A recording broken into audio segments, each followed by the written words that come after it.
ಗೌರಿ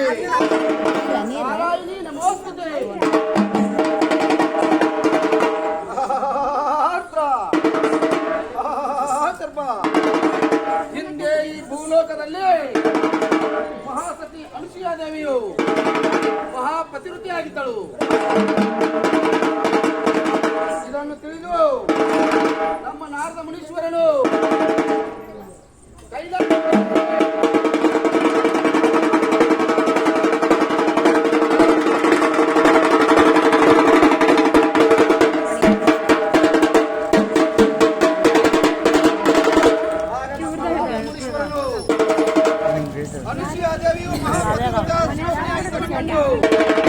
ಕೈಲಾಸಕ್ಕೆ ಹೋಗಿ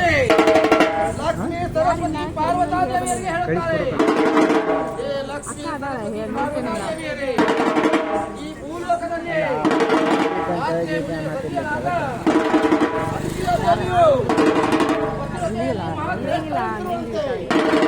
ನಿಮಗೆಂತಲೂ ಪತಿವತೆಯಲ್ಲಿ ಶ್ರೇಷ್ಠ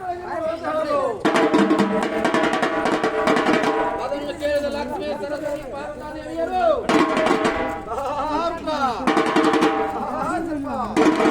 ಇದನ್ನು ಕೇಳಿದ ಲಕ್ಷ್ಮೀ ಸರಸ್ವತಿ ಪಾರ್ವತಾದೇವಿಯರು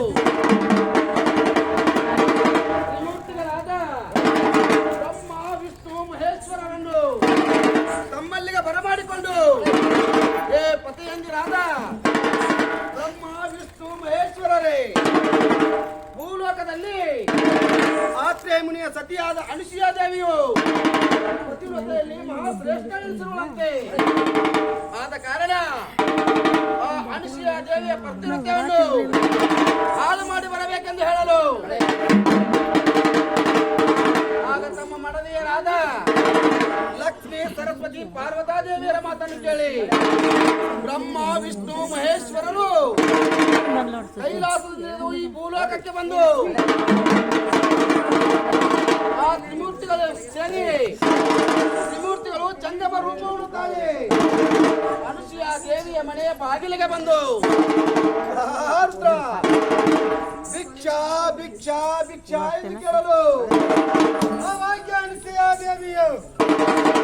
ಏನು ಏಕಕಾಲಕ್ಕೆ 3 ಮಂದಿ ಜಂಗಮರು ನಮ್ಮ ಮನೆಗೆ ಬಂದಿರುವುದಲ್ಲ,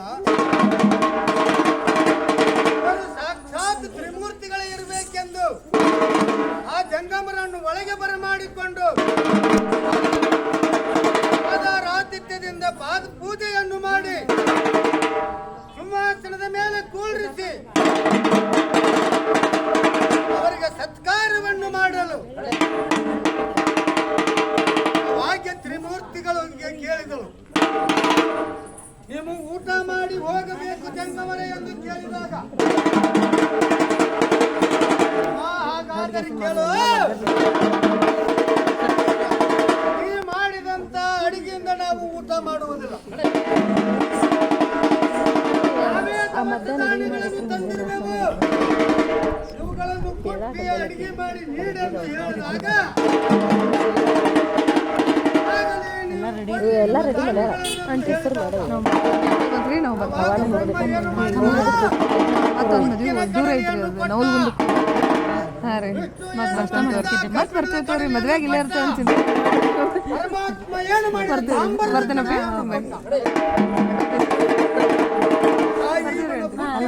ನಾಷ್ಟ ಮಾಡಿ ಲೇಟ್ ಬಂದ್ಯಾಕ